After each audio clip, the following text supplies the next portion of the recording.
Upgrade! Hey guys, I have some news for you. We finally have a good energy weapon in Fortnite. I know. It's crazy, right? How's it going, guys? My name is Checker and welcome to today's video. And like I said though, we finally have a good energy weapon in Fortnite. And that's not saying that other energy weapons are bad by default. In fact, there are some pretty decent energy weapons out there already. The Argon Assault Rifle, the Death Ray, and I think, is that it? But there's a couple of decent ones out there. The Mercury LMG though is by far the best energy weapon to ever come to the game. And with the couple of hours I've been using it in the game, it has quickly become one of my favorite, if not my favorite weapon in the game. There is, however, one big con, one thing that just really cripples this weapon. We'll talk about that in a little bit, but we have an assault rifle, Neon, a high damage light machine gun that's good for sustained fire due to the moderate rate of fire and huge magazine size. Very inaccurate when firing on the move. Deals energy damage, which is fairly effective against all types of elemental enemies. For those of you that did not know, all of the Neon weapons, all of the new Neon weapons are energy weapons by default, so they are dealing energy damage by default as opposed to water, fire, or nature. The perks for the Mercury LMG will all be static, meaning that every single Mercury LMG out there will have the same exact perks, and they are as following: 10% damage, 21% crit chance, 40% weapon stability, 14% fire rate, and landing 5 hits in a row on a single target causes a small explosion. And this explosion will damage enemies within 0.5 tiles of the target for 30% of the damage. So let's just say you have a smasher or one of those husky husks with a lot of other husks around him,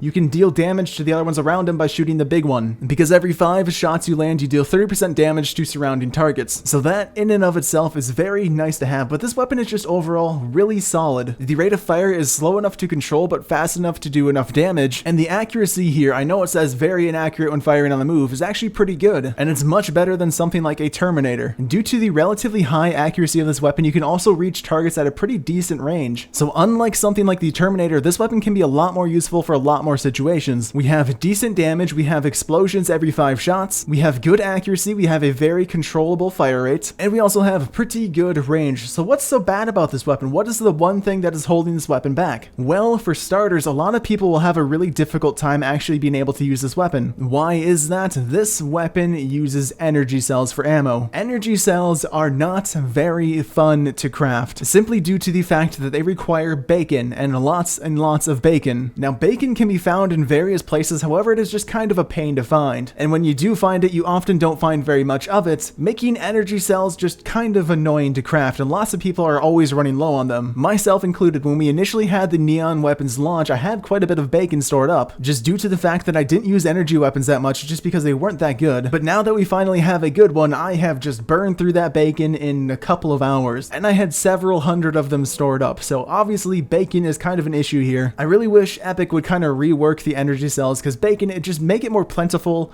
or just remove it altogether. So we've done a very quick overview of the Mercury LMG, a very nice weapon held back by its ammo type, but how will it stack in the Fortnite test weapon assessment? By the way, the Fortnite test weapon assessment is something I just like to do when I'm reviewing a weapon. It is by no means an official rating or anything like that, it's just kind of my input on the weapon. If you guys would like to score this weapon as well using the Fortnite test weapon assessment, let me know what you guys get down below in the comments. But up first, we have volume of fire. Now this is kind of a tricky one. The weapon has a slower rate of fire, so normally I would give it like a 5 out of 10 here, but due to the slower rate of fire, it is much easier to place those shots on target. If you've used a Terminator before, you know what I'm talking about. 3/4 of the shots you shoot miss the target. So for volume of fire, I will be giving this weapon a generous 7 out of 10. Moving on to damage though, this weapon does some pretty decent damage that happens to be boosted by the fact that every 5 shots causes a small explosion. So damage, we're gonna give it a 9 out of 10 here. That brings us to the rolls, or the perks of the weapon. Since this weapon has static perks, meaning that every single weapon will have the same exact perks, we will actually be judging this weapon on the perks and rolls. But with that, the perks are overall just kind of okay. However, the last and final perk, the 5 shots in a row causes the explosion, yada yada yada, that brings it back, that resurrects the score. So we will be giving this weapon a 4 out of 5 on the perks and rolls. But then that brings us to the longevity of this weapon. How long will you be using this weapon in the game? Will you be able to use it just through Stonewood? Will you be able to use it just through Plankerton, Canny, all the way through the game? And I have to say, the longevity of this weapon seems pretty good. I do see myself using this weapon for quite some time, so we'll go ahead here and give it a 5 out of 5. And then for accuracy, this weapon is very accurate for what it is, and you're able to hit targets at a pretty decent range. We'll give it a 9 out of 10. And then for range, the range is also very good, so we'll give it a 5 out of 5. And this brings us to the last test, the ammo efficiency. On one hand, one shot equals one energy cell spent. This isn't the case for a lot of energy weapons, but on the other hand, crafting this ammo is very difficult and annoying, like I said before, bringing the score from a 5 down to a 3, and leaving us with a total score of 42 out of 50. Pretty dang good. Like I said though, you guys can do this test as well. Let me know what you guys get down below. But thanks guys for watching. Hope you guys enjoyed, and I'll see you guys next time for some what game? What game would be funny? What would it be funny for me to say? For some Roblox. Yeah, we're doing Roblox next, guys, because I'm cool like that.